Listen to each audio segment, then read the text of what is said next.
At a lavish wedding, the groom decided to humiliate the bride by throwing a wedding cake in her face.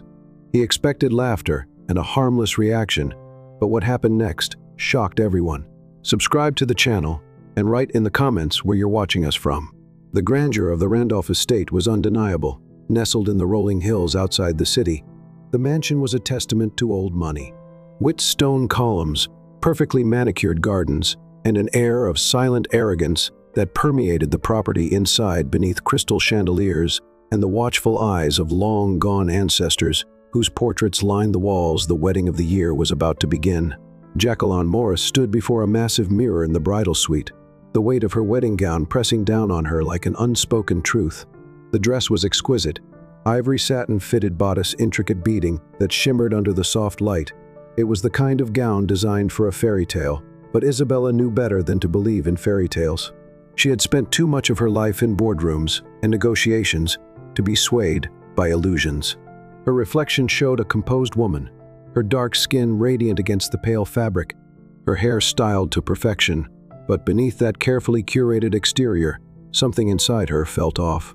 She had felt it for months now, an unsettling whisper in the back of her mind, a quiet warning that she had ignored. This marriage was not built on love. Her fiancé, Elijah Randolph, was everything high society deemed desirable, tall, refined, well-educated, and, most importantly, from a lineage that boasted generations of wealth and influence. But that wealth was waning. The Randolph family, once a dynasty, had been struggling for years, their fortune stretched thin behind an elaborate mask of prosperity. Jacqueline's family, on the other hand, was the embodiment of modern success. The Morris name had become synonymous with innovative technology and cutting-edge investments. Her parents, self-made billionaires, had built their empire from nothing, and now they commanded respect in every sphere they entered. For them, this marriage was strategic. Her mother had framed it as an opportunity, a merger of old wealth and new power. Her father, always pragmatic, had assured her that love was secondary to compatibility. Love fades, he had said more than once, but a solid partnership lasts. And so Isabella had agreed. It wasn't that she despised Elijah. At first she had even been intrigued by him, his effortless charm, the way he carried himself with the quiet confidence of someone who had never had to prove his worth. But as the months passed, that charm revealed cracks. There was something in the way he spoke about people who were different from him. The knock at the door startled her. Her mother entered first, regal as always, wearing a gown that was only slightly less elaborate than Jacqueline's own. Margaret Morris was a woman who commanded attention without effort. Behind her, Jacqueline's father, Adrian Morris, stood with his usual composed expression, his sharp eyes assessing his daughter with a quiet intensity. "You look perfect," Margaret said, adjusting a straight curl near Jacqueline's temple. "Everything is going exactly as planned." Jacqueline forced a smile. "Of course." Her father stepped forward, placing a hand on her shoulder. "Are you ready?" It was a loaded question. She wasn't, but she nodded anyway. Moments later, she was walking down the grand staircase, every eye in the room turning toward her. Elijah stood at the altar, his expression unreadable. He looked handsome, of course, in a tailored suit and polished shoes, the very image of sophistication. And yet, when she reached him, when he took her hand in his, there was no warmth. The ceremony was a blur, vows exchanged. Rings slipped onto fingers, polite applause filling the space. They kissed, brief and rehearsed, devoid of passion. And just like that, it was done. Miss S. Isabella Randolph. The reception was held in the Randolph Estates, sprawling gardens beneath a canopy and twinkling lights. Champagne flowed freely. Laughter echoed through the air, and guests flitted from table to table, basking in the spectacle of it all. Jacqueline played her part flawlessly, smiling in all the right places, accepting congratulations with practiced grace. But beneath the surface, she felt like she was watching her own life from a distance. Too close, her fingers curled around the stem of her champagne flute. Perhaps she had known the truth all along. This wasn't a marriage, it was a business deal. And she was the asset. The thought made her stomach turn. She had always prided herself on being in control, on being the one to dictate the terms. But standing here in the middle of a wedding that was meant to be hers, surrounded by people who saw her as nothing more than a stepping stone, she realized she had never been in control at all. Not yet, but that was about to change. The Randolph estate glowed under the weight of its own grandeur. From the outside, the wedding reception looked flawless, a seamless blend of tradition, wealth, and status beneath a vast canopy of twinkling lights. Elite guests moved effortlessly, sipping champagne from crystal flutes, their laughter blending with the soft hum of an orchestral quartet. Jack Wen stood among them, her posture poised, her smile effortless, the perfect image of a woman who belonged in this world. Yet beneath the surface, something inside her had shifted. She could still hear their voices. The businessman who had so casually reduced her to an investment, she wasn't naive. She had grown up in a world where wealth dictated alliances, where marriages were often orchestrated for power rather than love. She accepted that when she agreed to this engagement, but knowing something in theory and experiencing it firsthand were two different things. Elijah had not even looked at her since they arrived at the reception. He thrived among these people, slipping through conversations with an EAS that was almost practiced like an actor delivering his lines on a stage he had walked 1,000 times before. He was perfectly at home while she stood there detached, a fixture in a performance designed to uphold the illusion of an unshakable dynasty smile. Dear, her mother's voice was soft, but the command was firm. Margaret Morris was a woman who understood the importance of appearances. Her gown, a rich navy blue that accentuated her regal bearing, shimmered under the lights as she stepped beside her daughter. People were watching. Isabella forced the corners of her mouth upward, but the smile felt foreign. Margaret's eyes flicked briefly toward Elijah, who stood near the bar speaking animatedly with a group of men. He's working the room well, that's good. This is what we expected. Expected that word again. You should mingle more. Margaret continued. There are important people here tonight. Jacqueline's fingers curled around the stem of her champagne flute. Important to whom?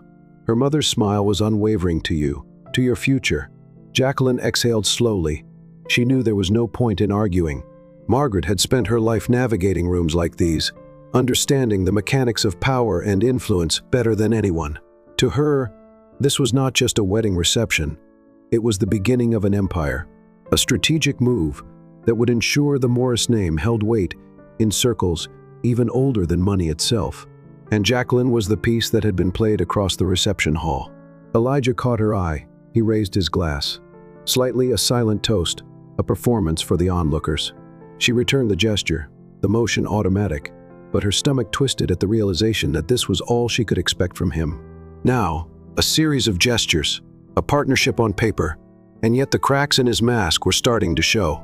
She saw it in the way he spoke to her family, the way his politeness felt strained, like an obligation rather than a genuine effort. When he greeted her father, Adrian Morris, the handshake was firm but clipped. Their exchange was brief. Elijah had always been wary of Adrian, though he would never admit it aloud, perhaps because Adrian was a self-made man, someone who had built his empire from nothing, while Elijah had inherited a name that meant less and less with each passing year. Or perhaps because Adrian saw through him. You've done well for yourself, Adrian said, his tone even. Your father would be proud. Elijah's expression flickered for a fraction of a second, something unreadable. Crossing his features before he masked it with an easy smile. That means a lot, he replied, though his voice carried no sincerity. Jacqueline watched the exchange, noting how Elijah's jaw tightened just slightly before he turned away. She saw it again when he spoke to her younger brother. Malcolm had never liked Elijah. He had been polite, of course, because that was what was expected, but he had always regarded him with a quiet skepticism that bordered on disdain. You're an interesting man, Randolph, Malcolm said, swirling his drink. Not the type one pictured my sister with. Elijah's smile was tight. What type did you picture? Malcolm chuckled. Someone who knows what he's getting into. The tension was palpable. Isabella knew her brother well enough to recognize the warning beneath his words, and she knew Elijah well enough to understand that he didn't appreciate being challenged, especially not by someone he considered beneath him. His fingers curled slightly at his side, the only outward sign of irritation, before he let out a short, calculated laugh and excused himself from the conversation. Jacqueline followed his movements as he walked away, as he downed half his drink in a single swallow before handing off the empty glass to a passing waiter. He was losing control. She had always suspected that his patience was thin, that his temper, though hidden behind polished charm, was volatile. She had seen glimpses of it before, subtle moments when his frustration slipped through the cracks when his voice sharpened, when his grip tightened. But tonight, the cracks were wider, and she knew it was only a matter of time before something broke. The flash of irritation when a guest brought up her success rather than his. The tightness in his movements as the evening wore on, as if he were holding something back, something dark and simmering beneath the surface. It was when she overheard him speaking to his friends that everything finally clicked into place. She hadn't meant to listen. She had been passing by, moving through the crowd when she caught his voice. "Smartest move I've ever made," he was saying, his tone just smug enough to send a chill down her spine. His friends laughed. "You make it sound like a business deal," one of them joked. Elijah shrugged. "That's what marriage is, isn't it?" Jacqueline stopped breathing. She turned her head just slightly enough to see him, to see the way. He leaned against the bar, relaxed and self-assured, the way he spoke about her, as if she were nothing more than a calculated decision. Her stomach turned. She had always known, hadn't she? Deep down, she had known. But hearing it like this, spoken so carelessly, so confidently, shattered any illusions she might have held on to. She was not a partner to him. She was a means to an end. And in that moment, something inside her hardened. She was not a woman who let herself be used. And if Elijah thought that this was his victory, he was about to learn just how wrong he was. The air inside the Randolph estate was thick with the scent of expensive cologne, rare wines, and the underlying tension that had settled between Isabella and Elijah. The night carried on with the smooth elegance expected of an event of this scale. Soft music, practiced laughter, and the clinking of crystal glasses as toasts were made in their honor. But for Jacqueline, the carefully curated illusion had begun to crumble. She had spent the last hour moving through the reception, acknowledging guests, nodding at compliments, and answering polite but prying questions about their plans as newlyweds. It was all mechanical now. The warmth she had once forced into her expressions had been drained, leaving only the remnants of a practiced performance. Her husband had not spoken to her directly since their staged greeting at the entrance. Not once. She had watched him work the room, his expression perfect, his voice carrying just the right mix of charm and intellect. But she had also seen the way he reacted whenever her name was mentioned in conversations. He wasn't controlling a slight downturn of his lips, a flicker of something behind his gaze. She was beginning to understand something fundamental about Elijah. He had never expected to share the spotlight. As the reception wore on, that understanding became more painfully clear. She found herself seated at the head table, surrounded by key members of both families, as the conversation took an inevitable turn toward the topic of finances. Jacqueline had anticipated this. The Morris name was synonymous with wealth, new wealth, but wealth nonetheless. Her family had built their empire from the ground up, securing dominance in both the technology and art worlds. The Randolphs, on the other hand, were a name that once commanded power, now clinging desperately to its former prestige. And Elijah, in his mind, had made the smartest move possible. He had married into the future, but what he had not anticipated was that the Morris family did not give freely. My wife and I were discussing earlier how beautifully this evening came together. One of Elijah's uncles was saying, swirling his drink, "A grand affair. I imagine it cost a small fortune to orchestrate something of this scale." Jacqueline felt it before she saw it, the slight stiffening in Elijah's shoulders, the tension in the air around him. She knew what he was waiting for. He was waiting for someone, preferably her father, to confirm what he had always assumed, that the Morris family had footed the bill for this spectacle, that this was yet another generous contribution from his wife's bottomless resources. Adrian Morris, however, was a man who did not cater to assumptions well. He said, taking a measured sip of his whiskey, "We made sure that the financial responsibilities were split fairly. This was, after all, a union of equals." The words were smooth and deliberate, and they landed like a hammer against glass. Jacqueline did not have to look at Elijah to know he was fuming. She could feel it radiating off of him, the quiet fury beneath his carefully composed exterior. For months, he had been operating under the belief that marriage to her would grant him unrestricted access to the Morris wealth, that whatever financial struggles his family faced would be swiftly alleviated by his new position. This was not the first time Isabella had sensed this entitlement in him. There had been small signs along the way, subtle comments about how well off she was, jokes that weren't really jokes about how lucky he was to have found a wife who would never have to worry about a thing, and then more recently, the offhanded remarks about her work, about how with the kind of money she had, She didn't need to dedicate so much time to her career. He had assumed that, as his wife, she would exist as an extension of his ambitions, that her wealth was simply an unspoken dowry, something to be merged seamlessly into his own assets. Now, with the reality sinking in that the Morris family did not hand out blank checks, even to their own blood, Jacqueline knew. He was seething. He recovered quickly, of course. He said smoothly, his lips curling into a facsimile of a smile, a partnership that was always the intention. But she heard it, the sharp edge beneath his words. He was furious. The rest of the table had moved on, but Isabella remained hyper-aware of the man sitting beside her, of the way he clenched and unclenched his jaw, his fingers drumming absently against the pristine white tablecloth. For the first time that evening, she felt something close to satisfaction after the dinner portion of the reception concluded. The guests were encouraged to move freely throughout the estate, enjoying the various entertainment sections set up for the evening. Some gathered by the open bar, others ventured out onto the grand balcony, where a second orchestra played beneath the starlit sky. Jacqueline made her way toward the gardens, needing space to think. She had barely stepped onto the stone pathway when she heard footsteps behind her. Elijah. She didn't need to turn to know it was him. He fell into step beside her, silent for a few moments, his hands tucked into his pockets. Then quietly, but with the unmistakable undertone of restrained anger, he said, "I didn't realize your family was so calculating." Isabella inhaled slowly, keeping her expression neutral, splitting costs fairly, a union of equals. He let out a short, humorless laugh. That's an interesting way of putting it. She knew what he meant. He wasn't angry at the money itself. He was angry at what it symbolized. By refusing to bankroll the wedding entirely, her family had made a statement. They were not handing him a key to the vault. Jacqueline turned her head slightly, meeting his gaze. His usual mask of charm was gone, replaced by something colder. He had spent his life believing he was superior to people like her, and yet, here he was, depending on her. She saw the humiliation in his eyes, and she knew then, without a shadow of a doubt, that this was not a partnership. This was a war. A quiet war waged through sharp words and veiled threats, and the first battle had just been won. The rest of the evening passed in a blur.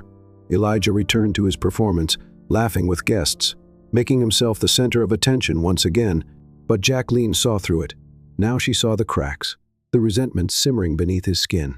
She should have felt uneasy, but instead she felt something else, power, because for the first time since this engagement had been arranged, she was the one with the upper hand. Elijah had believed he was marrying into wealth, but he had underestimated her, and tonight he had realized his mistake. The air inside the Randolph estate was still thick with the weight of the evening's revelations. The carefully constructed image of the perfect wedding remained intact for the outside world, but beneath it tension simmered, invisible yet palpable to those who knew where to look. Jacine moved through the reception hall with the same poised grace he had maintained throughout the night. She had spent years perfecting this ability, the art of appearing unshaken, of smiling even when she felt the ground shifting beneath her feet. But she wasn't just smiling anymore. She was watching Elijah as he entertained guests, his movements practiced, his tone smooth, watching the way his fingers tightened subtly around his champagne flute. When certain topics arose, conversations about business, about financial stability, about partnerships, he had not spoken to her directly since their encounter in the garden. She knew why he was calculating ways for his options, considering his next move. And Jacqueline, she was waiting. She knew him now, and knew how his mind worked. He was a man who had been raised on the belief that he was superior, not because he had built anything himself, but because of the legacy he carried. But tonight, that legacy had been exposed for what it was, a facade, and she had seen the look in his eyes when he realized that she was not going to be his lifeline. That look had been dangerous, the kind of look a man like Elijah wore when he felt powerless, and powerless men often sought ways to regain control. It was during the first dance of the evening that the shift became undeniable.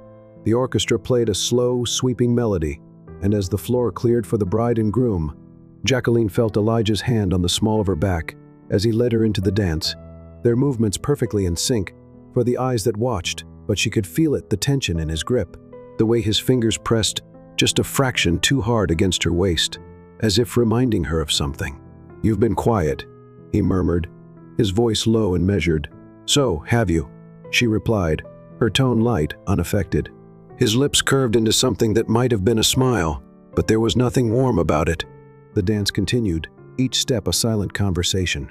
She had once imagined what their wedding dance would feel like. She had thought that perhaps, if nothing else, there would be a moment, just one, where she could forget everything else and believe, if only for a second, that this was real. But there was no warmth in the way he held her, no tenderness in the way he guided her across the floor. There was only calculation and resentment when the dance ended.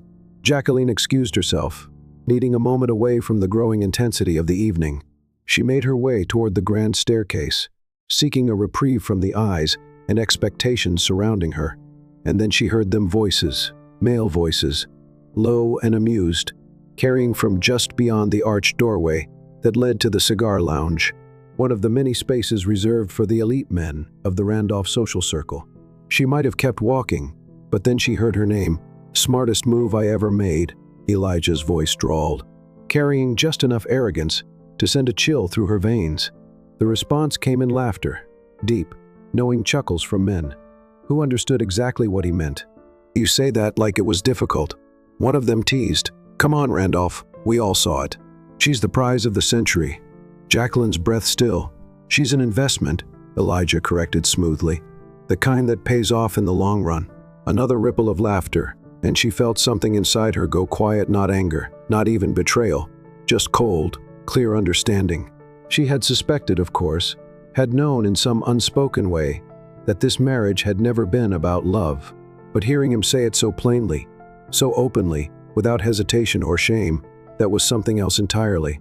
She should have walked away then, should have let it go, let him bask in his own self-importance, let him think he had won whatever game he was playing, but she didn't. Instead, she turned and walked straight through the arched doorway. The conversation halted instantly.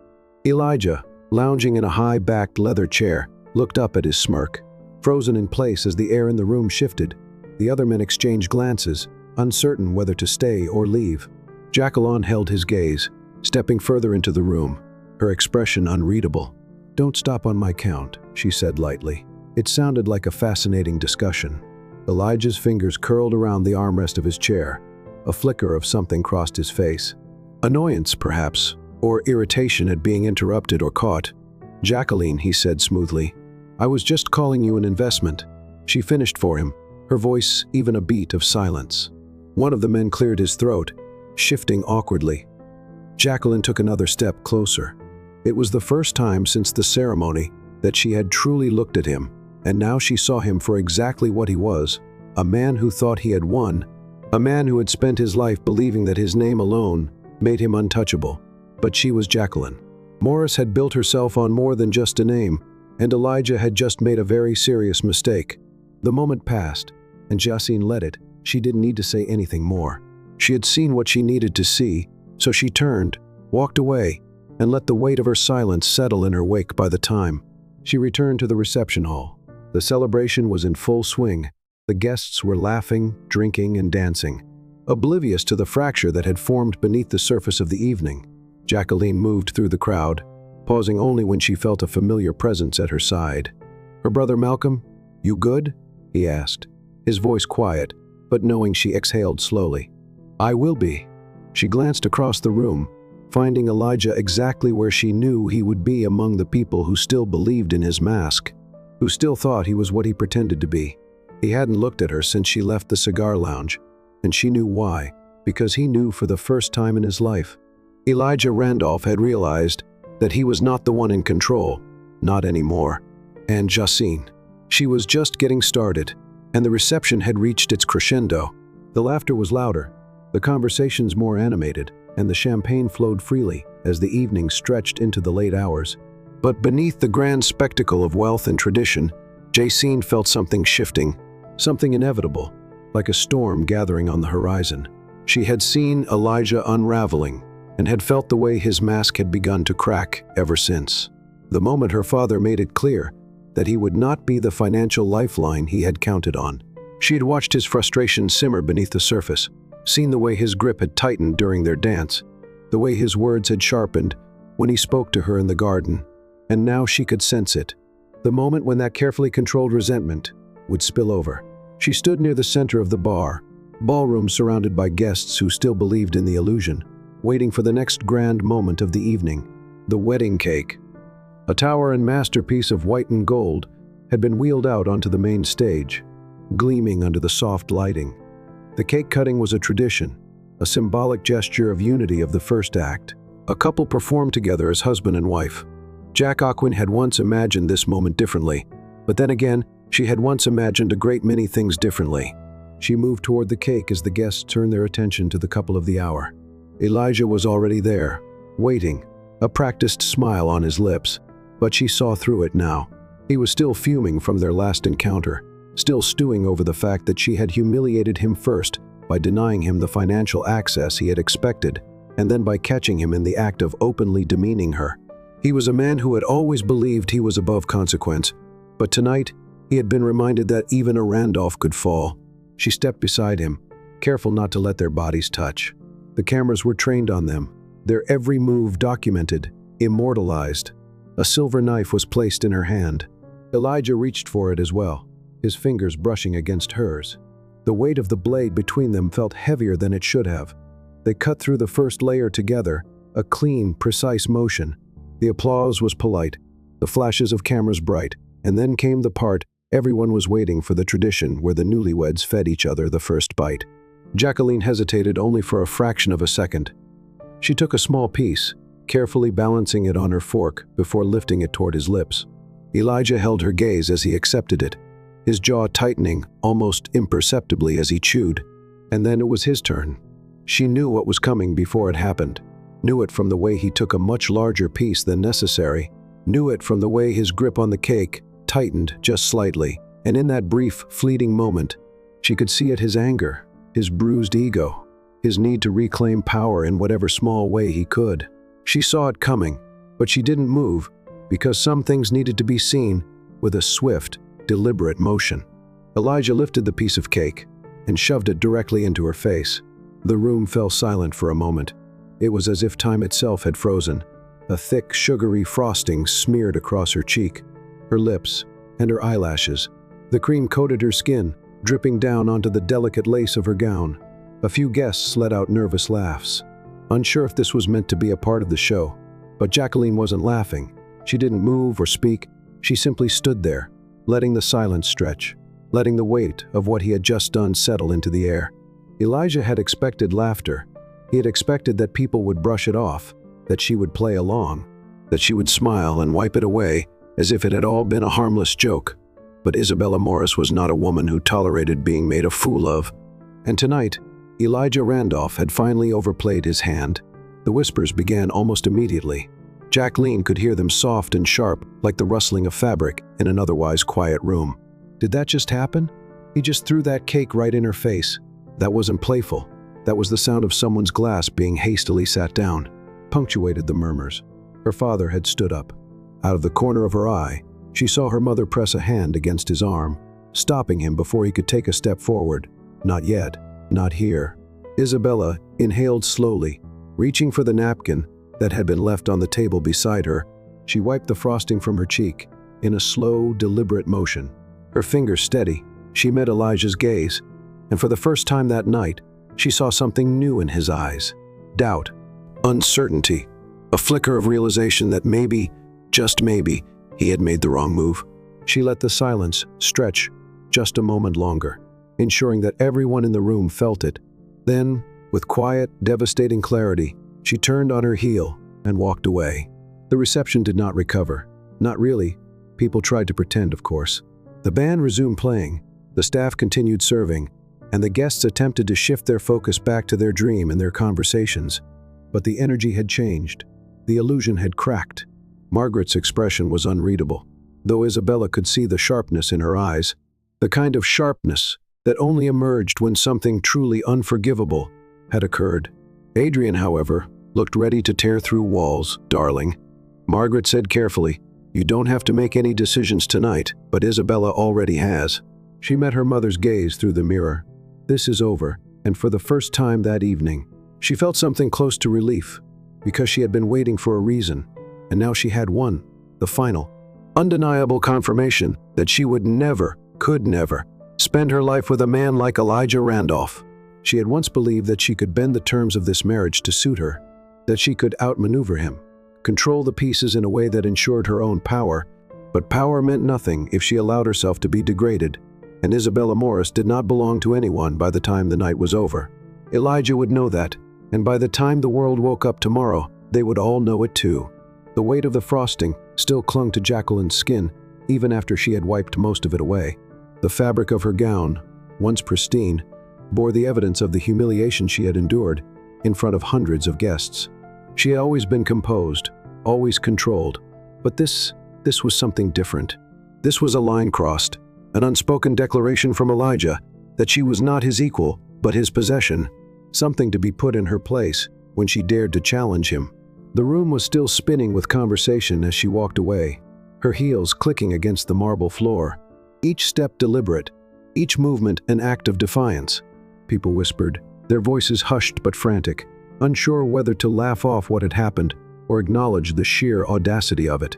She could see the way her father's hands were clenched into fists at his sides, the barely restrained fury rolling off him in waves.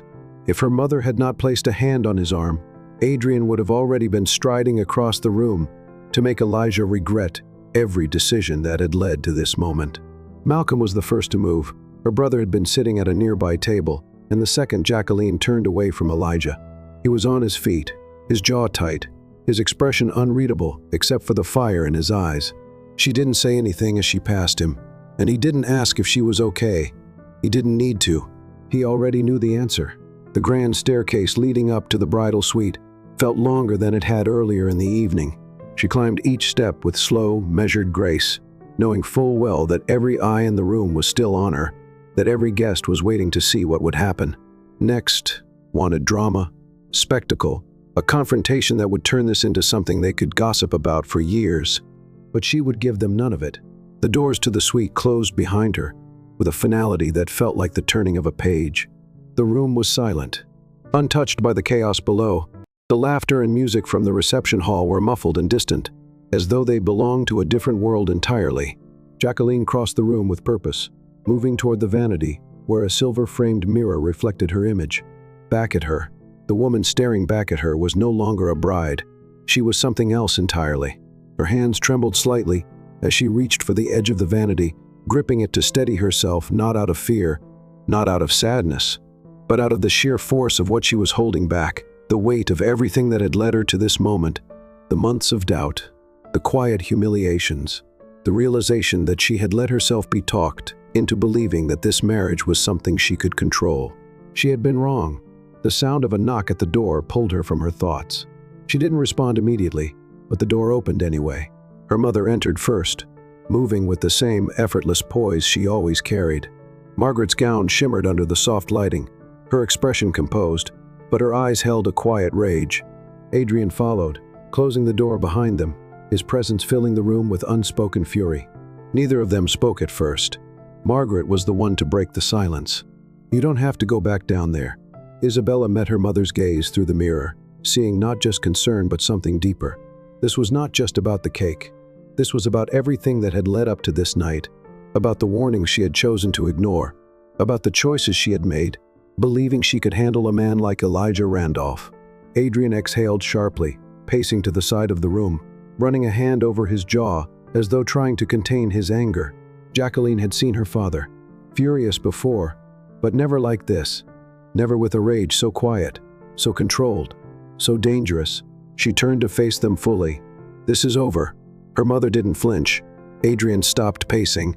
Margaret inclined her head slightly, her eyes searching her daughter's face for hesitation, for doubt, for any sign that Isabella might waver. She found none.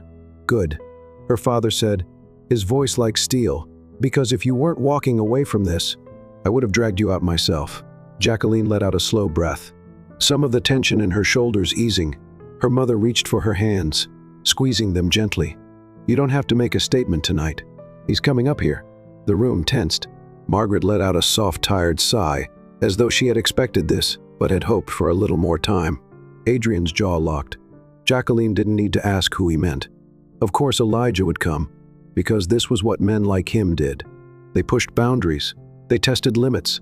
They demanded explanations when things didn't go their way, and tonight he was about to learn that Jacqueline was done giving him any. She straightened her shoulders, smoothing the fabric of her gown where the remnants of the cake still clung. Then, with the same effortless poise her mother had carried all her life, she turned toward the door and let him in. Malcolm hesitated. Her father tensed, but Jacqueline had already made her decision.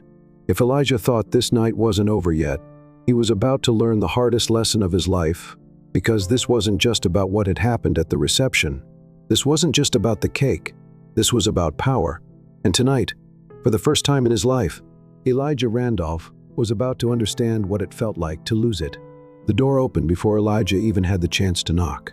He hesitated for a fraction of a second before stepping inside the bridal suite, his polished shoes sinking into the plush carpet. The room smelled of vanilla and orchids, a stark contrast to the heavy scent of whiskey and cigars that clung to him from the reception hall below. His gaze swept over the room, taking in the sight before him. Jacqueline was standing in the center, her gown still stained with the remnants of the cake he had shoved into her face, her expression unreadable. Her mother, Margaret, stood to her right, silent but imposing, while her father, Adrian, was positioned closer to the door, a physical barrier between Elijah and the only exit. And then there was Malcolm, leaning against the far wall, arms crossed, his stare a quiet warning. Elijah had always been good at maintaining control of a room, but this was not his domain. He had come expecting anger, perhaps even tears, but instead he was met with something far worse: silence. He cleared his throat, forcing a smile onto his face. "I came to talk." Jacqueline didn't move, didn't even blink. She just stood there, her posture unnervingly steady.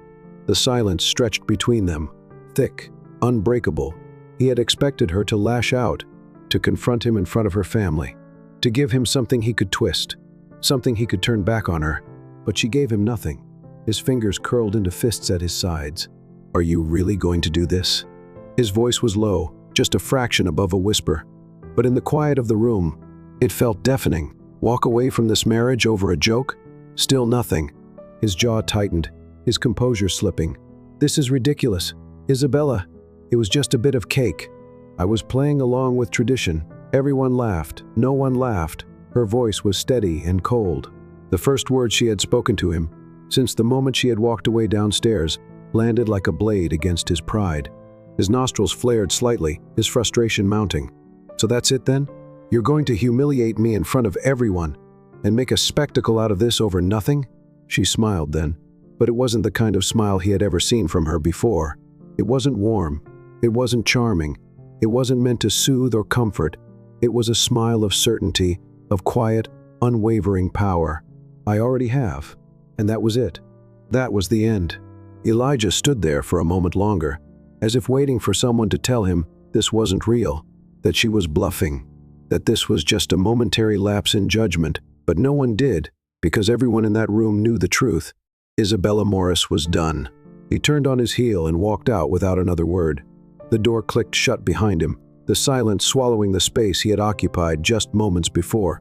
Her mother exhaled slowly, her eyes filled with something unreadable. Her father nodded once, as if confirming what he had always known. Malcolm smirked slightly, as though unsurprised that Elijah had left without putting up more of a fight. Jacqueline felt the tension drained from her shoulders. It was over, and for the first time in months, maybe even years, she felt free. The sound of the door closing behind Elijah was final. Her father Adrian remained near the door, his hands still in his pockets, his expression unreadable. But Isabella knew him well enough to understand the depth of his fury. He had restrained himself tonight and held back from doing what every instinct in him had told him to do. If Elijah had been anyone else, if they had been anywhere else, there would have been no conversation, no confrontation behind closed doors. Adrian would have handled things in a way that left no room for discussion. But this was not about impulsivity. This was about something far greater than a moment of anger. Jacqueline took a slow breath, feeling the exhaustion creeping into her bones. "I want it done by morning," she said simply. Margaret's lips twitched slightly, the closest she ever came to showing amusement. Of course, Malcolm let out a soft laugh from where he leaned against the far wall, arms crossed over his chest. "Elijah is going to wake up tomorrow to find out his entire life fell apart while he was sleeping." Jack met her brother's gaze, That's the least he deserves. She turned toward the mirror once more, her reflection fractured by the events of the evening. She had walked into this marriage, believing she could play by the rules, believing she could shape the terms to fit her, that she could mold the situation into something she could control. But control had never been in her grasp, not in the way she had thought. Elijah had believed he held the power, had believed she would be like so many other women before her, silent, compliant, willing to tolerate humiliation for the sake of appearances. He had thought he could diminish her, that he could push her into submission. He had never been more wrong. She stepped away from the mirror and turned to her father to make the calls. Adrian nodded once. It's already being handled. Jacqueline knew what that meant.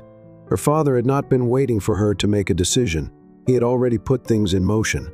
The moment she walked away from the cake table, the moment she had made it clear that this marriage would not continue. Margaret had always been the face of their family, but Adrian had been the force behind it.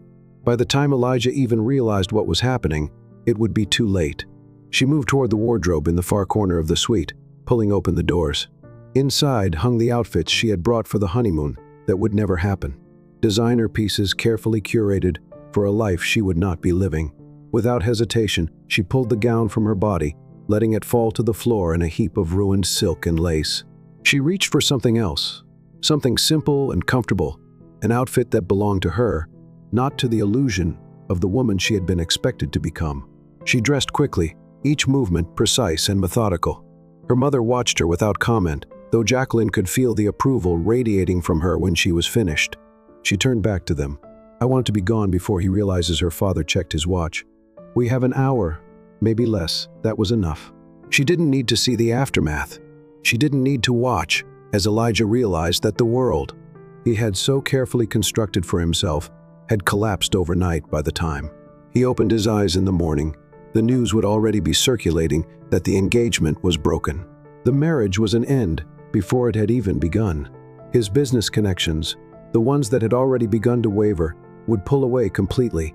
His name, which had once carried weight, would now be attached to the image of a man who had lost everything in a single night.